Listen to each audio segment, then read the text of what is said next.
Hi guys, and welcome to your daily tarot reading for Saturday the 15th of August. Thanks for joining me. I'm using the Rider-Waite deck for this reading. Let's have a look at what the cards want you to know.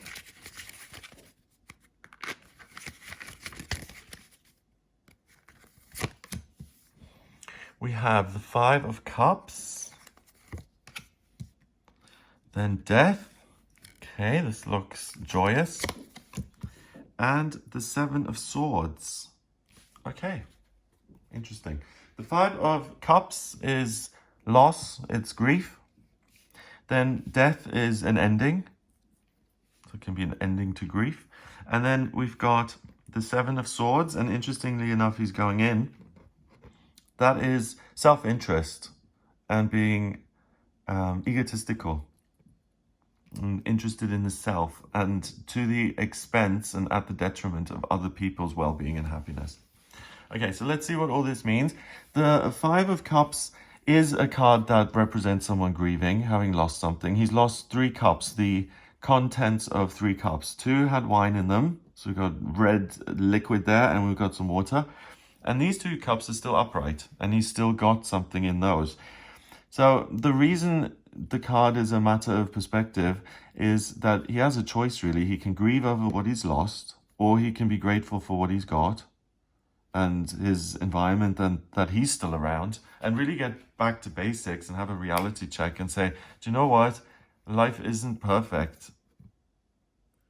Oh, and just intuitively, I'm being told, look at what you've done in the past. He's grieving over things that have happened to him that have hurt him emotionally. A lost love, a betrayal. He could have betrayed someone or been betrayed. A loss of innocence, or that shouldn't have happened. You know, that sense of that should not be part of my story. That just makes no sense. And not being able to accept that kind of thing. So he's looking at this in the past, and he's kind of about to turn around and look at what he's got going on and to pick each one of these up and to move on in the future. And then the Death card kind of says we're leaving certain things behind.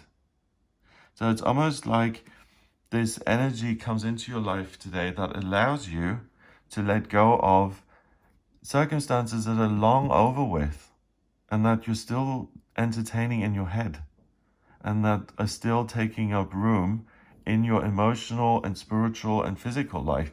So if there's a relationship you had with someone and that relationship went sour, and you had certain moments in that relationship, and now each time you think of those, it makes you cringe that you were so open and raw emotionally, for instance. I mean, as an example. And you just think, oh no, I shouldn't have done that. But it's something that you do in relationships all the time, and that you cringe at quite a few of these memories. It's not the people you're cringing at, it's the behavior in yourself that you don't like, for example. That kind of thing, you can walk side by side with this energy that's quite detached, and you can look at it and say, do you know what? Do I want to carry you forward or not? And you can actually hand it over to this energy that's present during this day. It's kind of like a mail delivery system. It's like a messenger service, like a conveyor belt. And you're able to look at the things that hurt you from the past that you keep regurgitating over and over and over, and also intrusive thoughts and things that you're just not willing to let go of. You can put them on this conveyor belt, each cup that has spilled and that you're not happy with, can throw it on there and just watch it be taken away. And the same applies with the Seven of Swords, because the Seven of Swords is behavior that we all have. Oh no, there's not enough in the world, so I have to try and get and find. I mean, both of these are the same kind of claw energy. One is, I am not letting go because I'm afraid, and if I let go, I will dissolve along with it. And this is, I cannot let go because I am not enough and I don't have enough, and I need to get my claws into things so that I can have a happy life. Everyone else is happy except me. So I need to find shortcuts because I have it worse than everyone else in life. I'm not as smart as other people. I'm not as good looking as other people. I'm not as funny as other people. Yeah. So, that kind of thinking doesn't get you very far. And it's about opening those fingers and saying, I've been put on this planet to thrive. And if I just accept myself, I don't need to sabotage other people. I don't need to do things that are just beneath me. I don't need, fundamentally, because as a spiritual being having a human experience, I've got everything that I could possibly ever need.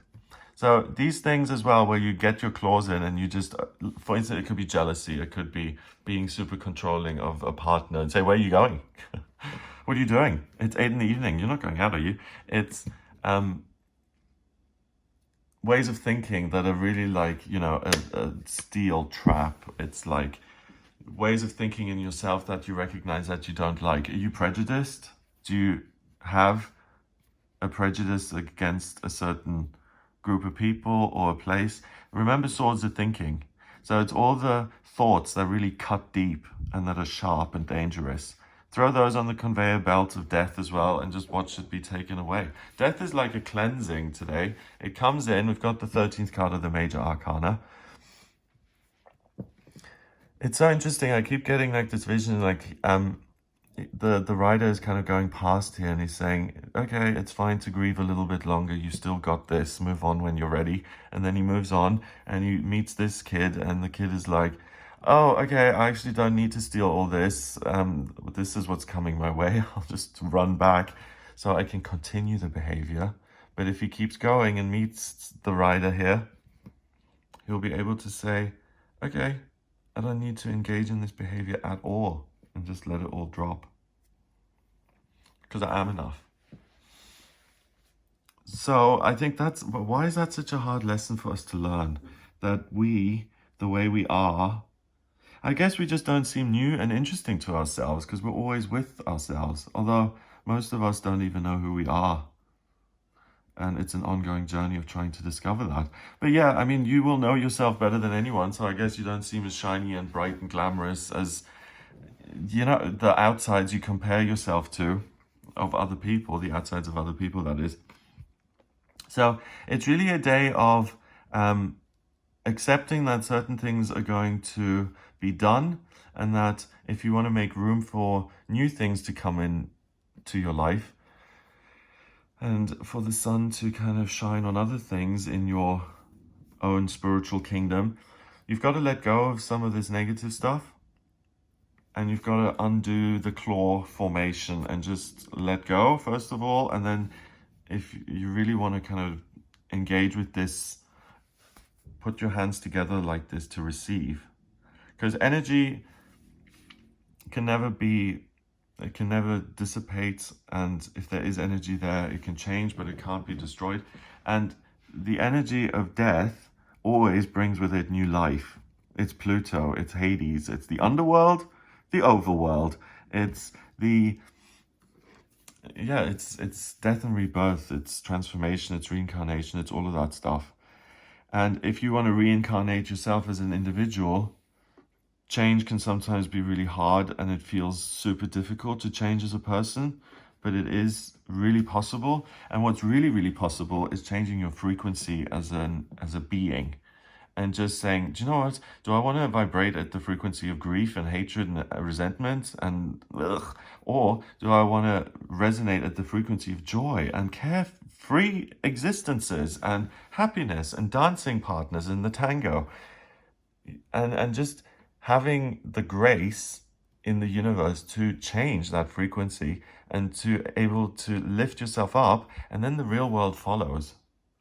So dump all of your stuff today. So the watery, so loves that have broken up, spiritual connections that have broken down, if you feel abandoned by your higher power, feelings that are not completed, so resentments and feelings of loss. All of that stuff can go on the kind of pile to be collected. And then swords, ideas, thinking. Yeah, what thoughts do I not like? Self-pity, faulty thinking. Throw it on there and say, thanks for coming round, Death, and for picking up all the junk that I've got in my environment. Here you go. Take it on the back of your little horse there. Bye-bye, and we'll see you next time you come around, and you'll feel lighter and freer, and you'll be able to replace those behaviors with positive ones.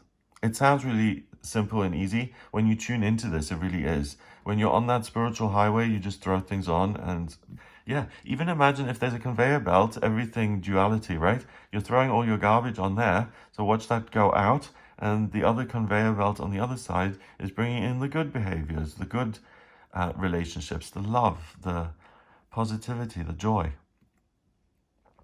which are all part of the same thing.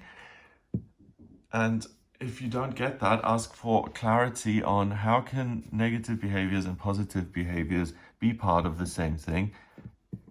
Give me the understanding and perspective on that. It's basically just two sides of the same coin. It's behavior. One comes from fear and the other comes from joy. So you're making space for joy today. Number-wise, we have 7 and 13 is 20, and that's in itself a relationship. Don't run away from this. Face it. It's a cleansing. If you don't face it, you allow yourself to continue the behavior and you don't let go of it. It's like an alcoholic who doesn't inform on himself. He doesn't show up drunk in public. He doesn't tell anyone he drinks, so he can keep drinking. If he did disclose how much he drank to other people, they would force him to stop. So he doesn't. So face that relationship. So we got 20 and 5. 2 and 5. Yeah, so freedom through relationship. Amazing.